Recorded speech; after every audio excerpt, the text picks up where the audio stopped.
Nous sommes en République démocratique du Congo, notre pays, les pays de Kasavubu, les pays de Lumumba, les pays de Mobutu, les pays de Laurent Désiré Kabila, les pays de Joseph Kabila, les fils, les pays de Tian Tshisekedi et les pays de Félix-Antoine Tshilombo Tshisekedi. C'est votre émission que vous avez l'habitude de suivre ici chaque soir sur CSS Télévision, les reflets de tout un peuple, la chaîne de la maman nationale. Ici, dans cette émission Rendez-vous du soir, nous avons les invités de marque qui défilent sur ces plateaux pour analyser les grandes lignes d'actualité avec nous. Quelle est l'actualité de la journée?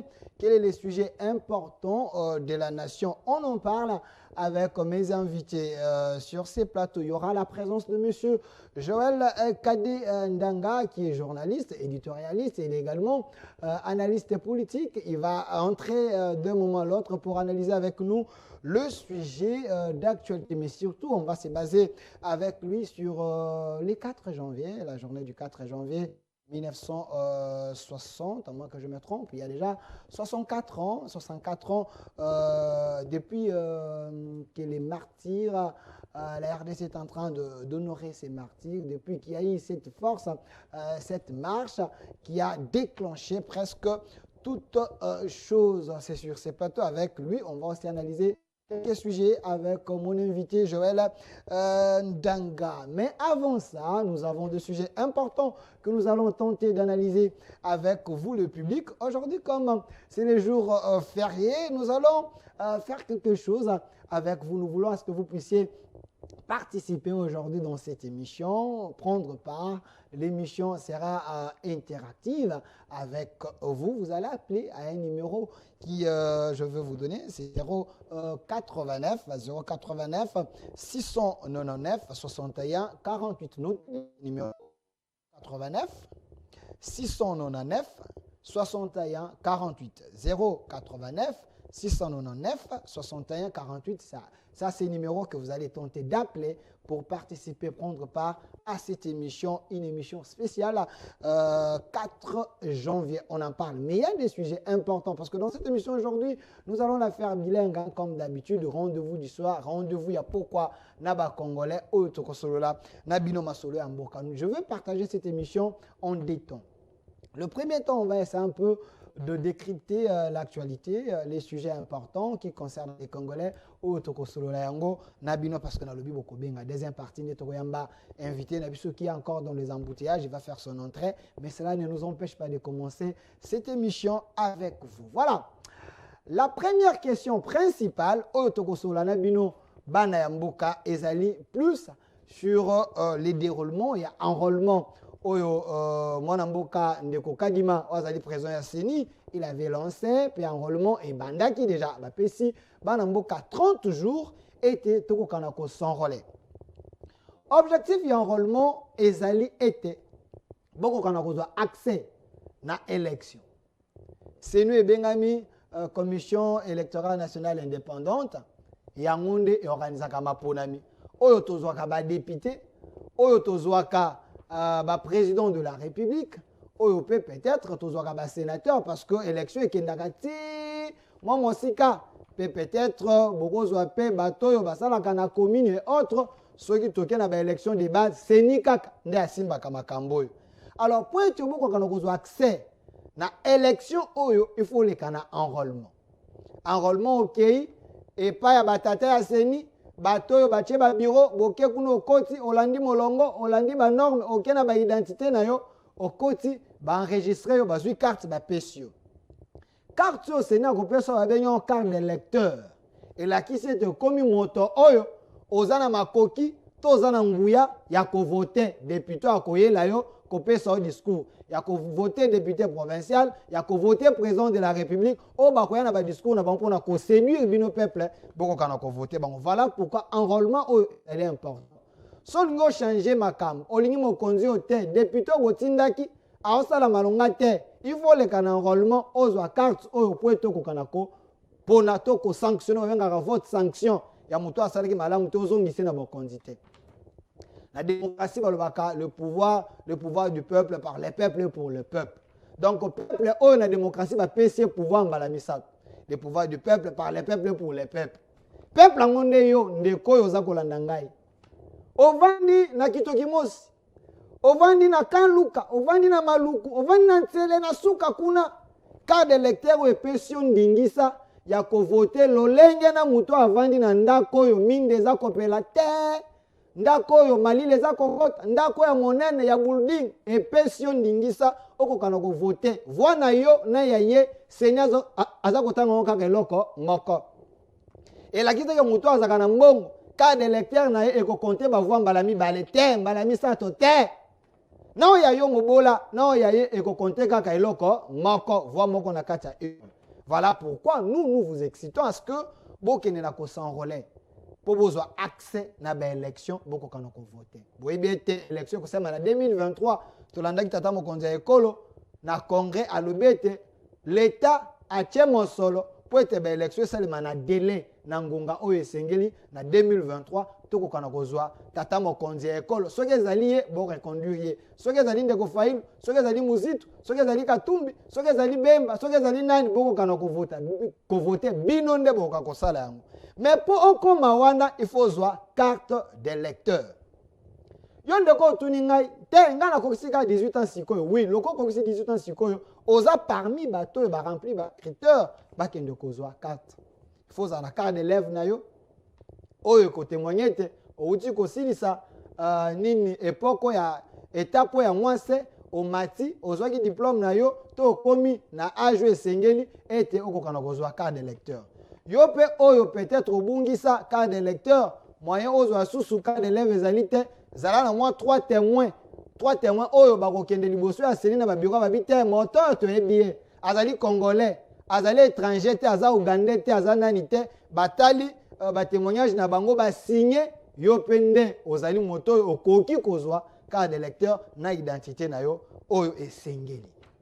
Mais likambo tokosola na bino ndenge na lobaki ezali partie ya liboso ya émission rendez-vous du soir auto traitaka ba sujet important na bayimboka pe na bino peuple. Enrôlement yango eza kosalema boni. Yango ndezali motuna. Enrôlement eza kosalema boni. Est-ce que eza kosalema malamu to eza kosalema mabe? Boyebisenga te ndeko Delphin sunga biso. Solola na biso nanu biso pe toloba po ete bakonzi bakokana koyoka. Yo ozalaka na chaîne ya mama nationale okotisa biso na ndako ya bakonzi. Oui, ndio tondimi yango eza mosala na biso tokosala. Ete bokokota na ndako ya bakonzi bayoka bino. Bakoyoka bino na nzela ya baelema oyo tozwi pe na nzela ya maloba na bino. Seni oyo moto akokamba yango eza ndeko Kadima. Pesanga ndeko foto ya mwana mboka Kadima. Mwana mboka Kadima. Bato bamona ye. Bamonaka elongi na ye. Ndeko Kadima. Ye mutu aza kokamba seni. Papa yango yeyo. Oyo tobengi expert na biso. Oyo tobengi sauveur na biso. Babiete ndeko Malumalu. Ndeko Ngoi Mulunda. Ndeko Nanga. Baorganizaki ya mabe. Esalaki malamu te. Mais ndeko Kadima ndaza expert. Yenda yebi awakawasala malamu. Ba confession religieuse bundi mwana mboka abimi azali congolais de père et de mère des enfants et d'épouses mwana mboka Kadima yeyo mwana mboka Kadima abimi habite na okambaseni vous aurez les meilleures élections tondimi tata Kadima tondimi Longonya on aura les meilleures élections. Mais test ya liboso ezalaki ete enrôlement nan total moto baloba azali expert.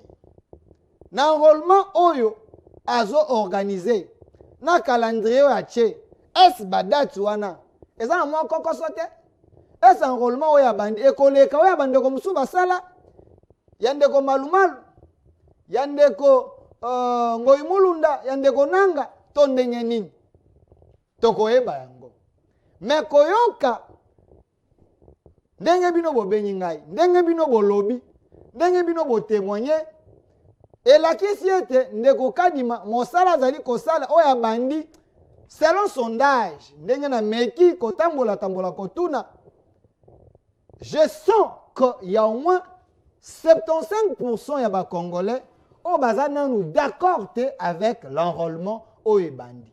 Ba congolais je sens baza na volonté ya okende ko s'enrôler. Oui, la volonté là d'aller s'enrôler. d'aller s'enrôler. Mais les conditions, il y a accessibilité d'abord dans le centre d'enrôlement, ça pose problème. 2, même ceux qui ont l'accès dans les centres pour s'enrôler, ces gens-là, la majorité des gens, selon les témoignages récoltés, baza payé déçus. Balobi ete tokoti, mais ba machine oyo ya ndeko kadima we sengeli enrôler biso, eza kozwa biso plus de 7 minutes, minimum 10 minutes pour s'enrôler. Aujourd'hui 10 minutes par machine. Machine est 10 minutes pour y enrôler moutou. Machine moko eza na capacité ya ko enrôler moutou, bato au moins 60 selon mes informations dans un centre oyo eza à côté à DGC. Babiete baza ko fongola ngo na 7 heures. 7 heures wana baza ko sala ti ba koma na ngonga oyo esengeli ba ko kana okanga centre, une seule machine peut enrôler 60 personnes. Si vous prenez na kati ya centre moko, il y a au moins 2 ou 3 machines. Si vous prenez 60 personnes par machine, ça fait 180 personnes. Oyo, ce qui machine les alimi sato et ko enrôler. Mais na ba centre mususu ba machine et koufi eza ko sala. Na ba centre mususu okei, machine moko ndeza ko sala. Na ba centre mususu okei, courant ezali te, faut ba charger na batterie ya machine. Ce sont les éléments que binu bopesi. Ba misusu balobi soko ke na centre pour ba enrôler yo, il faut pesa mwa kanyaka na porte au le capot au koto s'enrôler. Ce sont le problème que vous avez relevé. Nous, on en parle à la télévision pour que les décideurs bayoka bako kanako bongsa parce que la volonté là, boko kanako s'enrôler bozo ba carte na bino. Eza droit na yo. Kadima est payé, la CENI est payée pour que bako kanako sala mosala na kitoko, yo oyo zali patron ya Kadima, patron ya bato CENI, patron ya chef de l'État, je précise bien, le peuple aza patron même ya chef de l'État. Parce que bisonde tochaka na pouvoir, binonde bochaka bango na pouvoir. Alors, vous êtes obligé, l'État, toute institution, au bazar qu'on travaille pour l'intérêt de la population, bachebino na condition oyo et sengeli. Alors, on s'est posé 1001 questions, vous m'avez dit des choses, vous m'avez appelé et autres. J'ai préféré que jour y a lelo, quand ma continuons sur la salité, ba nanda ko za férié. Ba kana ko kabiso, ba yo kapé bino. Na mela bango ba élément bino boye bisingai. Bino pe mo benga, ba yo kabino pour être ba bongisa. C'est ça le souci, pour être ba bongisa. Est-ce la carte de lecteur? Oyandeko Kadima azako bimisa mikolo yo. Na oyo ndeko ngoyimu abe malumalu mulunda penanga basalaki. Quelle est la carte ezali plus meilleure? C'est pour la toute première fois que je vois qu'une carte de lecteur est comme sujet à des troubles, il y a des problèmes, il y a des tensions dans la carte de la société. Mais seulement la carte est comme sujet à trouble. Pourquoi la vie à trouble? Et qu'on peut sujet à regret, et qu'on peut sujet à moquerie, et qu'on peut sujet à licho, ya kochola, et qu'on peut sujet à kobwaka ba compétence, ya ndeko kadima ndenge, batate episcopo, ba ebisa ki biso de, c'est un homme compétent, on se pose des questions. Est-ce vrai, il est compétent, il est distrait, ou il est trahi? Ce sont des questions très questionnantes. Point tenape sabino accès beaucoup kanako benga. Ndeko Tati qui est avec moi à la réalisation, j'aime bien quand tu me réalises, Ndeko Tati. Et derrière la caméra, il y a M. André. Donnez-moi l'image. Il y a Liboso. Oh, il y a maman, oh, il y a quelqu'un qui s'enrôle. Pesanga l'image, Joana. Totalement, l'ongona bandeko. Après, tozonga na plateau. Mettez vos crédits. Vous allez appeler, participer dans cette émission. Le numéro 089 699 61 48, je répète, 089 699 61 48. Donnez-moi l'image, toyo ke longona bandeko, tozonga toko kanako commenter. Makambo ezali ebele ya kosolola. Mais un rendez-vous du soir, autre traitaka ba sujet important, il y a journée, il y a nation, puis actualité. La deuxième partie, j'avais dit, il y aura mon invité, Joël Cadet, qui va venir, qui est encore dans les embouteillages. Mais prenons d'abord l'élément, parce que nous avons des choses à dire. C'est votre chaîne. CS Télévision. Mama Zelana, Mokonzi. Mama lingini. Mwani papa neti mutakufa. Neti batia singa, neti mutuatia singa neti ngombe. Ata bine mo papa. Ata bine. Sko yo olobina kato bimindeni. Na mama na yo penza. Obimi bia yo mto bimi kitoko boy mama ta yo moko vema yo mto bimi kitoko boy. Oh yo te. Ilinga papa na sako me bimi boy e bimi ndengi mususu ta bine moko. Te me oh yo te mama oh yo oh mutu mususu ta. Ah, photo émission kitoko boy, puis oza pembe, oza kitoko boy. Ah, ta utu bajon so ba ko misa carte na carte na bimi bien. Yo zonga ndako bomba carte na yango yo carte na sika ko voter. Te mama ko lela te ko se ko silika pete carte na yango. Na kufata na zo tamba na zo ba. Ndenge bebi singa net ngombe ba singa boye. Net mutakufa net. Bongo te mama, bongo te. Obimi kitoko. Ka tu eza ba senye. Obimi kitoko mama zoa. Zoa carte na. Kosilika te hein. Kosilika te mama ke na okay bomba carte na malamu. Mama Zelana mokonzi. Mokonzi. Mama lingini. Mwani papa neti mutakufa. Neti batia singa, neti mutuatia singa neti ngombe. Ata bine mo papa. Ata bine. Sko yo olobina kato bimindeni. Na mama na yo penza. Obimi bia yo mto bimi kitoko boy mama ta yo moko vema yo mto bimi kitoko boy. Oh yo te. Ilinga papa na sako me bimi boy e bimi ndengi mususu ta bine moko. Te me oh yo te mama oh yo oh mutu mususu ta. Ah, photo émission kitoko boy, puis oza pembe, oza kitoko boy. Ah, ta utu bajon so ba ko misa carte na carte na bimi bien. Yo zonga ndako bomba carte na yango yo carte na sika ko voter. Te mama ko lela te ko se ko silika pete carte na yango. Na kufata na zo tamba na zo ba. Ndenge bebi singa net ngombe ba singa boye. Net mutakufa net. Bongo te mama, bongo te. Obimi kitoko. Ka tu eza ba senye. Obimi kitoko mama zoa. Zoa carte na. Kosilika te hein. Kosilika te mama ke na okay. Ah, la RDC mon pays. C'est terrible, c'est terrible. Ah, je sais qu'à la maison vous avez belé vous seki. Mais quand na plateau ça n'inga passe bandeko, ça n'inga passe. Comment na mama oh ndeko tati pesa nga illustration ya mama wana. Komona mama oyo mukolo na age na ye oyo andimi malili kolamuka na tongo kokende na centre koyoka mbela na biso ba journaliste pe bakonzi ya mboka ete allez vous enrôler cet endroit po tokoka na kovote po tokozala na accès ya kozwa mwa mosolo na banke ya kosala mwa boye lokola bakongole bano na carte d'identité te carte d'électeur oyo yango mpe eza identité na yo. Maman atali âge te, atali malili te, atali bakoko te. Alobi te, nakende na centre. Tala mama oyo, mokolo lokola ye. Nakende na centre, nakende kosongole. Po ete nazwa carte na ngai, nakoka, nakovote pe kosala makambo esengeli. Mais quelle déception ya maman. J'ai mis l'image, la vidéo et le son. Po ete bokoka na koyoka. La maman ne se retrouve pas. Alobi ete elongi oyo batie na carte d'électeur. Elongi wana batie na carte d'électeur. Eza ya ete aboyi. Abi te, ngai nazaka boye te. Malgré na mokolo. Mais na carte oyo batie ngai singa awa lokola mutu akufi. Mama alobi, ngai natie image bino bomoni boyoki. Mama alobi te na akoko. Mais il faut na miyeba na kaza carte ata na akoko boye te o carte so ndeko kanima ya seni abimisani ngai ondeza ya ngai te.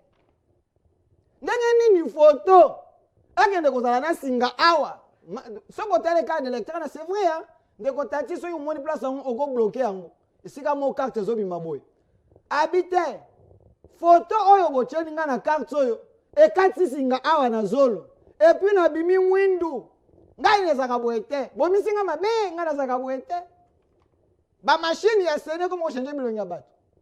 Je sais pas si c'est quelle technologie on de kokandi ma utiliser pour que peuple voit la carte na akomi ko boya komi boya.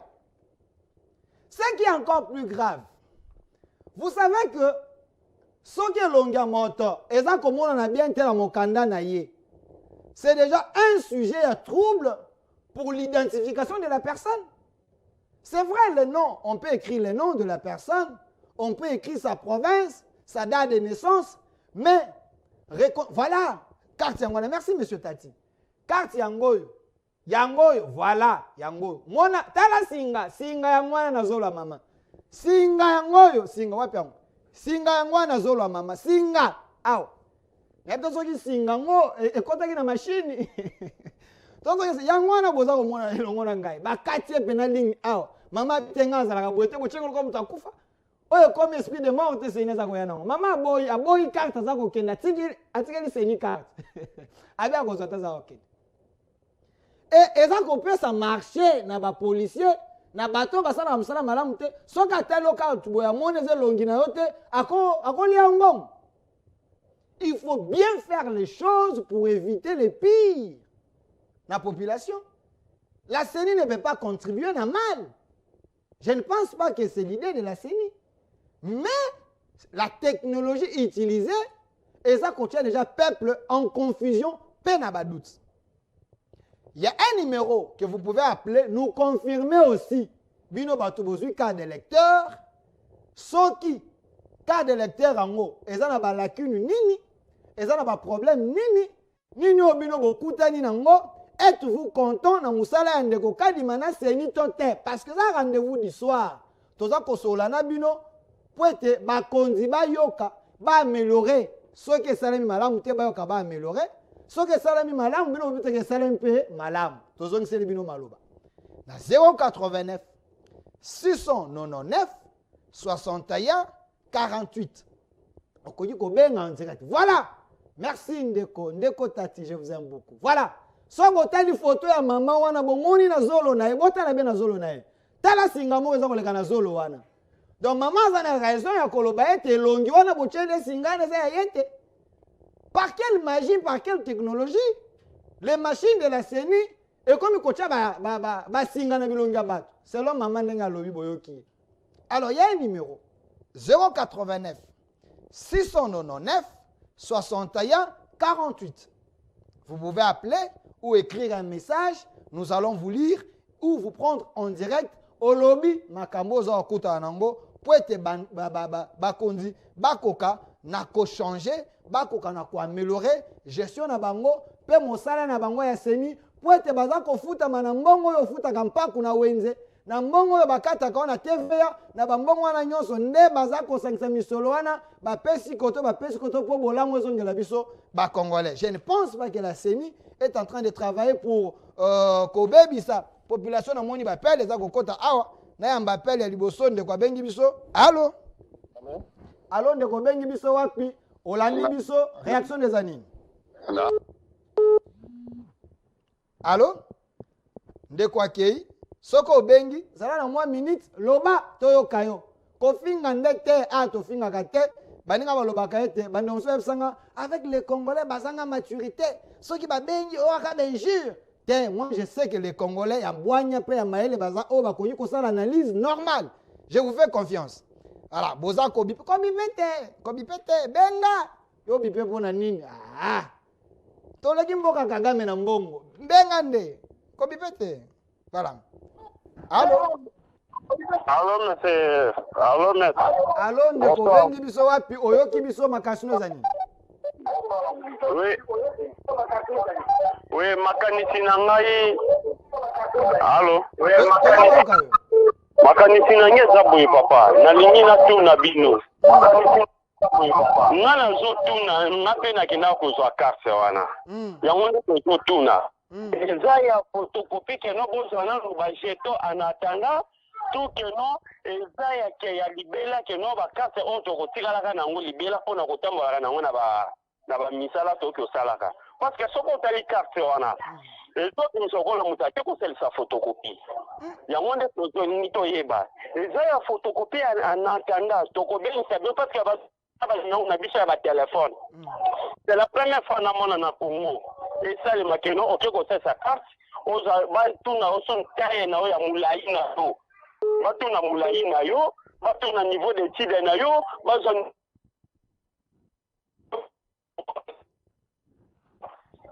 avant ça monde tout eza ya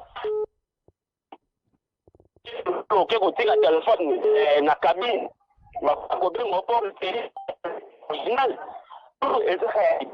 merci merci ndeko toyoki yo soki obengi zala mwa mokose opesi makanisi no otuni question po ete bandeko mosusu bakoka na kokota ndeko atuni mutuna soki carte oyo ndeko kadima na seni bazali kopesa bakongolais pour l'enrôlement soki ezali ya avant-goût to ezali carte oyo bato bakotambola nango.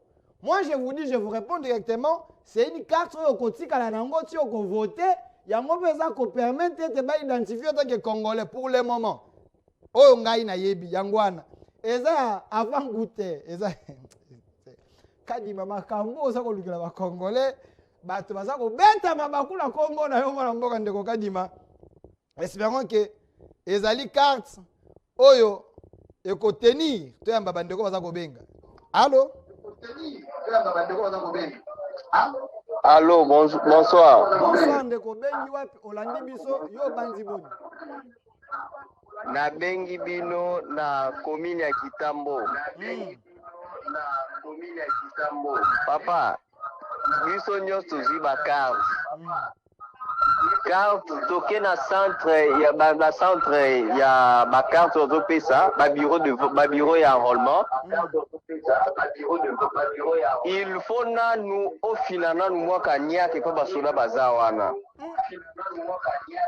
kolongola wana machine ezosala soki kaka ekangi katira 4 personnes ekangami wana machine ya ndeko kadima oya seni soki ekangi 4 personnes ekangami yo moni to babetelo lisolo papa po bakango photo il faut yo moko pelisa torche na yo po ba torche wana eza mokie éclairage nango eza mokie soyo tomituna bakarte oyo eza pena bakarte jamais totwala omona enrôlement modèle oyo nayebi te mbongo yango ya mboka ezotambola kaka boye to ndenge nini babongisa bamakambo na bango oyo.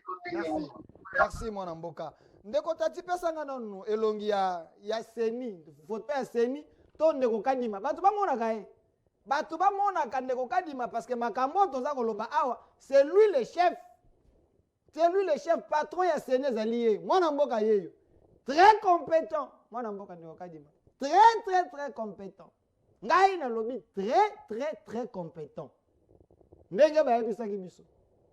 Alors bino bato oyo boza kolanda parce que musala oyo leta afuti omoni baveste oyo alati omoni kiti avandi omoni salon avandi élégance oyo nyonso ezali wana ezali mpo oyo peuple oza kofuta ye peuple oza mokonzi na ye esengeli oloba po ete mbongo baza kofuta ye asalela yango malamu mpe mosala epesama malamu na kofinga te me kritike pesa makanisi po ete makambo esengeli emema mboka liboso esalema.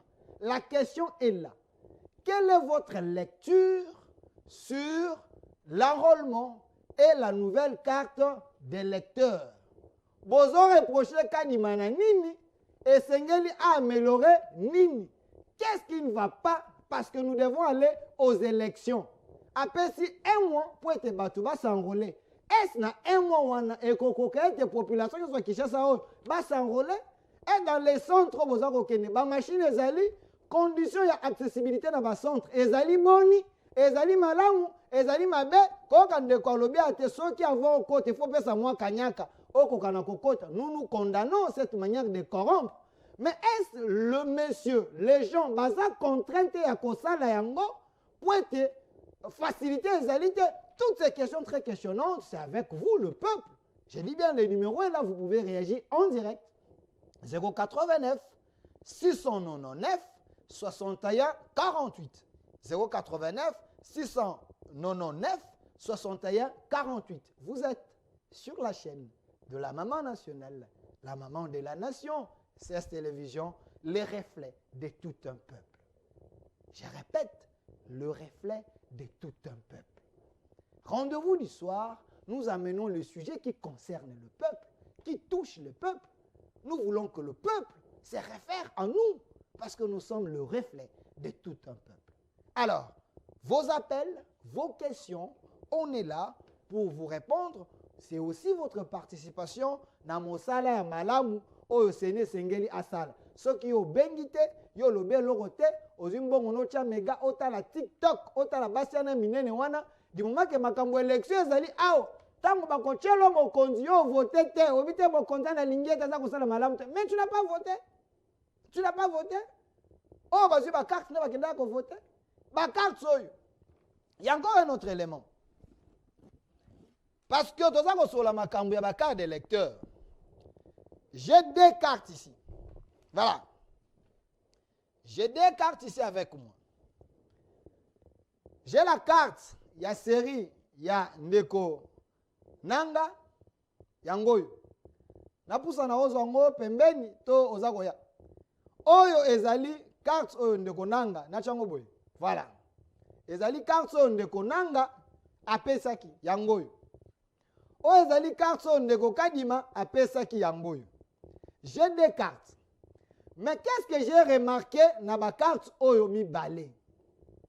Vérifiez bien vos cartes à la maison. Carte Oyo Ndeko Kadima très compétent. Oyo azali ao mwana mobali oyo azali compétent. Président Seigneur azali très compétent. Carte Oyo ba pesi biso ya Ndeko Kadima na Oyo ya Ndeko Nanga, il y a quelque chose. Na yamba nanu Ndeko abenge parce que azali patron na biso. Aza peuple, to yamba ya vanto loba. Allô? Allô? Ndeko bengi biso wapi yo lobi boni na sujet oyo? Na bengi bino na ngaliema. Toza koyoka yo. Na lingira ba chaboyi. Ndeko ake. Chaka mwa minute. Defata mbongo pesa ki mama cha pétrole o cha crédit benga. Benga. Bakonzi baza koyoka yo. Benga. Je précise bien, vous êtes sur la chaîne de la Maman Nationale. Alors, qu'est-ce que j'ai remarqué dans ma carte Mibale? Carte Yandeko Kadima avec la CENI actuelle, Nassima, on a repris 26 provinces au RDC Tozali na Yango. 26. Au Yandeko Nanga, on avait repris 26 provinces. Mais il y a une chose, Oyo Etikengai. Namoni awa na carte Yandeko Nanga, bakomi province ya Mongala. Mongala ezali ao. Mongala. Na carte ya Ndeko Kadima, province ya Mongala ekomami te ezali mal écrit. Toza na province ya Mongola. Voilà. Awa epa ya Nanga ezali Mongala. Awa epa ya Kadima ezali Mongola. Ndeko Kadima. Oloba te po ozali photo. Mais natuni yo kaka. Natuni Ndeko Kadima. Très compétent natuni. Ndenge nini na carte na yo obakiseli biso province o tozala nango te na Congo. Ezalaka te. Bon vérifier la carte na bino. Bon vérifier. Nous faisons les analyses pour aider le régime. Basta la malade, le peuple se retrouver. N'oubliez pas, Tata Mokonzi Ekolo, le peuple d'abord. L'état des droits. Les gens de la province de Mongala, baza ko se retrouver te na makambo yo ya Kadima parce que province na bango ezalité. Ba konji ko se constituer, ba porter pe se ni plainte. Comment expliquer awa province ya Mongola, awa province ya Mongala. Donc bato baza na Mongala pona bango bakoki kokende kosangole te, nalobi te bakende kosangole te. Bakoki pe koloba to kokende kosangole te parce que on n'est pas repris sur la carte. Vérifiez à la maison si j'ai mort, ouais sanga na kokos parce que na ba carte nyonso na moni oya Ndeko Kadima Seigneur actuel erreur o ezali na yebite. Tango bayelaka bango maquette Ndeko Nanga na ba manara na ba Didier Manara bavanda kate bache maquette wana liboso bateli bien ba kombo ba vérifier avant bakokana ko imprimer et compte na ba carte. Comment vous pouvez passer une erreur comme ça? Et le cas si moto nyonso congolais azui carte oyo na lobi te bokende kozwa te ha bo changer maloba nanga te congolais azui carte oyo nanga te ya Kadima te Oya Zuyebe, Azon Tamboula na erreur moko. Donc, il faut compter 25 provinces, pas 26, parce que Mongolo, tous à la Congo. Tous on de quoi bengi biso. Allô? Allô? Allô, de quoi bengi biso? Allô, mais bonsoir. Bonsoir. La province, la commune à Mongafula. D'abord, premièrement, idée dans les bakar so faut baluka moyen ba changer pour bilongi abato za yangote. Oh. Bien abato za yangote. Oui oui. Et l'ongo bimena ya yote. Ah, za yangote. C'est deuxième chose. Otala âge ya mboka tozana ngo là ba français ba problème à français ba zana ngo ba faute orthographe na ba carte de lecteur c'est grave. Donc bino peuple bobo yango nanga ndeko kadima bandela yango. Babandela ngo ko ba faute d'orthographe eza trop. Yo moni faute ngo place ni na place ngana soulever no moko ya ngongolo na ngala. Yo ngona kibusu wapi? Balola carte na yo, o baloli. Na baloli. O baloli carte. Ah. Bakomi voter est un droit et un devoir civique. Voilà. Zoami balé. Votez au centre de votre enrôlement. Les voteurs, il y a mis balé wana. Faut dans la deuxième personne du pluriel. Parce que c'est un ordre qu'on donne. Namoni ndeko, namoni. Ah, ozomona. Aja moka na batota compétent. Ita kuir to mona, veste ta chair. Jeep n'en parlons même pas. Ta maison n'en parlons pas. Mettez la pensée. Merci Ndeko. Voilà. L'émission est participative. C'est le peuple qui appelle. J'ai bien donné les numéros 089 699 61 48. Je répète. 089 699 61 48. Okoki kobenga koleka en direct au pesi makanisi na yo. Lecture na yo sur la carte des lecteurs oyo ndeko kadima a organisé un enrôlement pour être ba congolais bazwa. Nini yo moni ya mabe na carte ba bongisa nini pour être Congo ezala quand même honoré parce que berero toza komona awa. Vraiment ngai bena. Allô? Allô papa. Allô ndeko bengi biso wapi yo pesi makanisi ni. Na bengi na komi na monga fula. Toza koyoka yo. Nalobi boye. Bakarte ya kala to bando mona bazosala nano formation ya kolie bande nini bako capture ba photo bani tous les deux cartes ya 2006 ba 2011 bani to mona bato basala ki formation pendant 3 mois pour ba maîtriser ba bloc mais oh to yo ki formation te nini te et l'autre côté mais toujours ibate za familial ba to famille akadima azu atie ke bo sala ka bo ojezandene toujours bango ndenge zo bimata. Merci ndeko. Mutuna no ezani olingi ndeko kadima oyo aza sima nanga bozula ngai ko pesa ngo likolo bandeko bamona ka président na seni. Bamona ka yeyo. Il est là très compétent moi le président très compétent. Alors, asala nini? Atika baje ba makambo zo sala na eza bien te. Makambo zo sala na eza te. Ifa lunga soki ebi makambo te lunga to. Boni boyeko. Kosilikate. Zala mera mama yapio. Merci to yoki ndeko. Na silikite. Ok, merci. Merci mon mboka. Ok, merci. Merci ndeko toyoki yo. Naebete ba Congolais boza vraiment mature. Vraiment mature. Naebete na ba émission ya boye, ezaka na moins risque moins mingi. Ndeko ko bengo bimise loko moko boye, metango obenga zala pena na motema okita. Bandeko ba voisin ba Congolais ba sidika kaka ba mesana kana musique, ba mesana kaka koloba loba. Awa benga pesa makanisi. Moi je vous fais confiance. Toi bandeko mususu. Allô? Allô ndeko bengi biso wapi makanisi za nini? Papa la bengi bino na komi na monga kula président na kanti kimoinda. Naza pembeni na président yo. Papa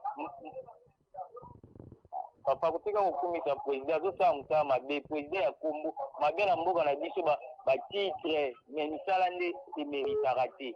Mama bakarte ko bandeko makamba lobi eza ya solo ata biso a pona kozwa ngo ala ki mwenza nani moi batete eza problème par jour bato bazozonga il faut laisser policier mbongo elongi ezomonana ya bien te ya mibale oyo eza peti bapolisier cope na butu mpo bandoka balelaka biso mbongo te estce bango bandoya kodefendre biso na banzela nde eza na babutu totambola kaka balobake makambo eza mabe mpo kobongisa nao na ebandeli eza mabe bakarte oyo na mama mpo baboya yango babandela nde ya sika ya kala ya kaya ya aza spere ayebi me ndeni fwani ye asali bien koleka bandeko oyo balekaki te neti ayebaki baleka baaki oyo baye pourkoi biso na mboka na biso ezalaka boye. Vous estimez que ye asali mabe par rapport à bandeko mosusu? Papa ye asali mabe par rapport à bakarte oyo tozwa ye mpenza asali mabe koleka bandeko wana. C'est notre président. Oui, Mais il a été voté par 6 confessions religieuses. La majorité a gagné. 6 contre 2. La loi de la démocratie oblige que la majorité gagne. Si on a un Ndeko Dodo Kamba, Ndeko Dodo Kamba, le critère le peuple a besoin de monter. Peuple a besoin de monter. Tout ça, n'est l'autre côté contre Ndeko Kadima, mais c'est le peuple qui appelle. Baza qu'on réclamait pas droit avant. Allô? Ndeko Bengi biso wapi? Oui, nazola na bino vraiment émission na bino. Na bengi na commune. OK. Précisément na Tipoko. Ezotala biso soni moyen zate. Ngai bati pona kene kutu na Brazza na kata ba compliquer ina ilongo eza yote. Ba compliquer na carte ozu na seni ba elongeza yote. Kata tikoyo.